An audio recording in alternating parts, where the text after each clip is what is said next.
Let's talk about why Bowser is pulling the heartstrings of so many people in the newest Mario Brothers movie. Because I can't look this bad boy up online without so much very, very, very wrong fan art popping up. And I'm like, what happened? Let's dive into my theory.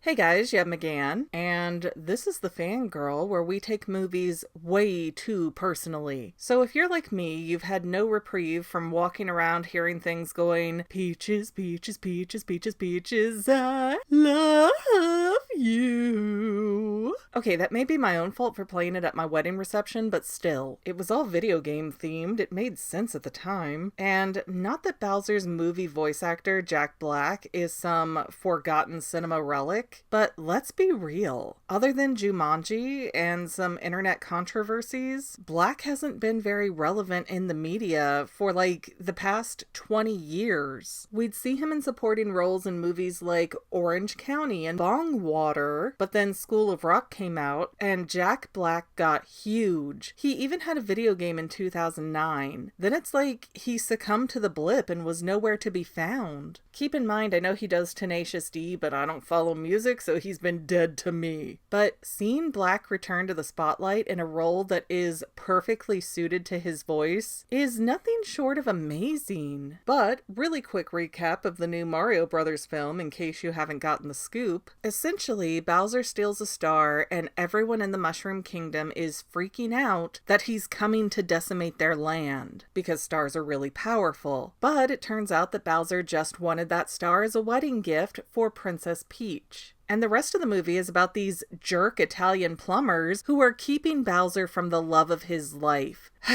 Okay, that's not a perfectly fair summary because Peach doesn't want anything to do with Bowser, but honey, most of the world would trade our best body parts for a partner that loves us that much. Sure, there's no denying that Bowser is awkward. He doesn't send Peach love letters or a messenger with his intentions. He just shows up in a warship like he's about to take them all hostage. But seriously, even though he seems insincere at first, Bowser is getting nothing out of this marriage. He already has tons of power. He could probably take any kingdom over by force. And he's got his own army. The only thing this marriage would bring Bowser is someone to pour his love into. And come on, that boy is cute AF standing there with his flowers. Like, my heart is not supposed to be melting for the villain like this. Who do you think you are, Loki? And he writes Peach a personal song, which, be honest, when was the last time you got a suitor to even sing to you? Let alone write the anthem of 2023 to commemorate his love for you. And I get it, Peach is not into giant lizard turtle dudes, and she's totally caught off guard by the proposal. So it is 100,000% acceptable that she doesn't want to marry Bowser. But then she decides to agree to a wedding, knowing she doesn't mean it, and Bowser's face when she reveals it was a setup, I mean,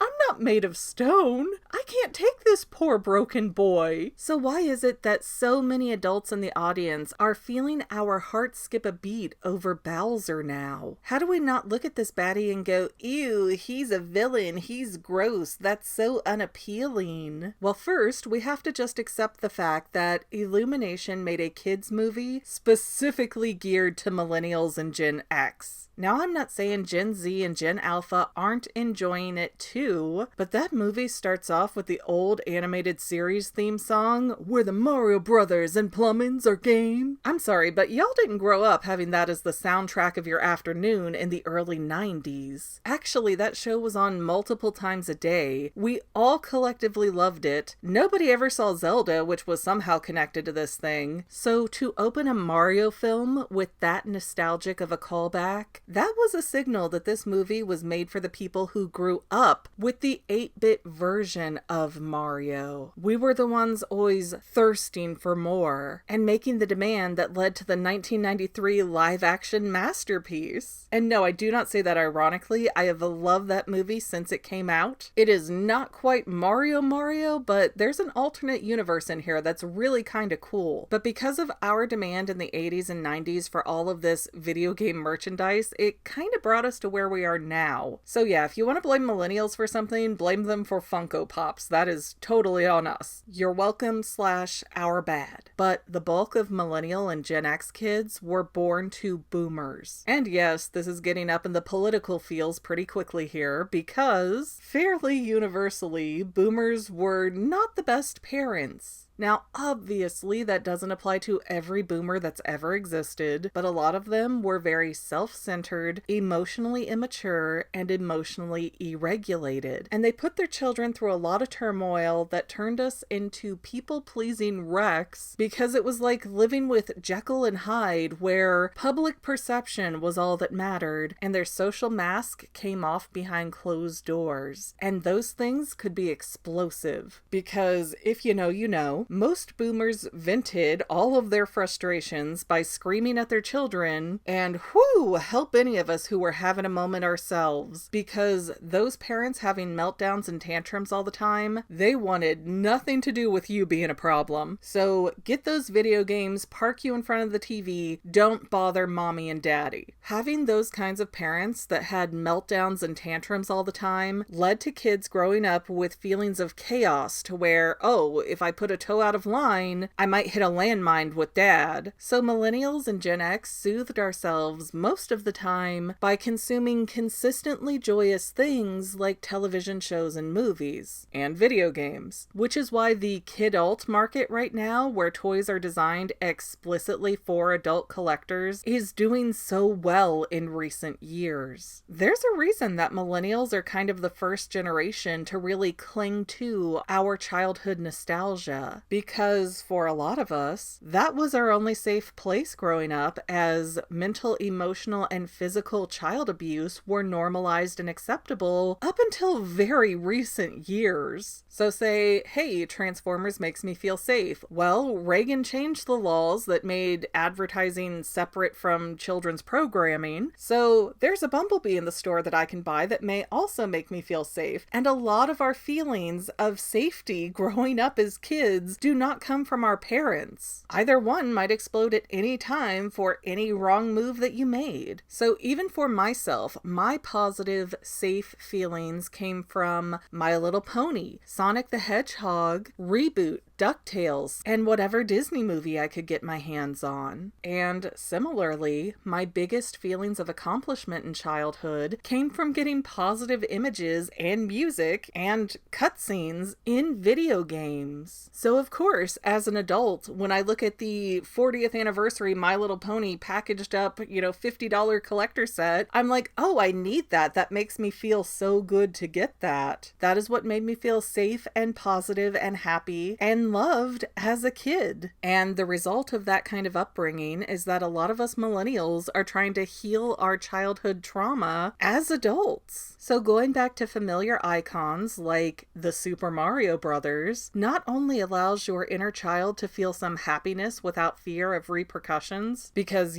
we're adults now and dad can't rage smash our Nintendo if we blink wrong and tick him off. Meaning, for us, finding all of these 80s and 90s Mario references in a movie is like going back to a home where you were actually welcomed and safe. We emotionally relied more on our video game role models for support than most of our actual families. And hey, if you can't relate to that, that's awesome for you. But I'm not the only one living this life here, so please be kind to those of us who didn't hit the lottery in that department. So the Mario Brothers movie, catering to the demographic who grew up with Mario as such a big positive influence in their life, is a genius move. It's an easy route for success, so it's no wonder that the movie is the highest grossing animation ever made. Or at least it was at the time that I wrote this script. But there's also another result from growing up with explosive boomer parents that people are starting to notice more and more lately. And that is an unusual attraction to villains. because unless we've had a lot of therapy, we often seek out relationships as adults that fill a void that we had as children. And when you grow up feeling constantly confused, threatened, unsafe, whether that be emotionally, physically, or both, and made to feel unimportant or lesser because your parents' needs, their jobs, their prioritizations always came first, suddenly a villain looks like a very good match. Think about it. You grew up with love being like a roller coaster. It was up and down and all over the place and inconsistent. You may have gotten toys, video games, TV shows, put into sports, whatever, but like your parents themselves weren't particularly interested in you. So let's put it into pop culture terms. If Superman had to end Lois Lane's life to save the rest of the world, he'd be really upset about it, but he'd do it in the name of the greater good. But just about any villain, they would torch the entire world just to keep their loved one alive, well, and with them. And while that does sound overbearing and toxic, being prioritized above all other things is something a lot of us millennials crave. I mean, hey, if you say anything about being a millennial and having it even kind of bad, it only takes a few minutes for the Gen Xers to get in the comments and be like, what about us? Nobody even remembers us. Nobody talks about us. Like, they are so desperate to be seen as well. But as we are now the olds, we are all wanting to be seen as worthwhile and valid human beings who are loved, not for performing properly on demand, but just because we exist. And to be valued so highly that someone would destroy worlds for you?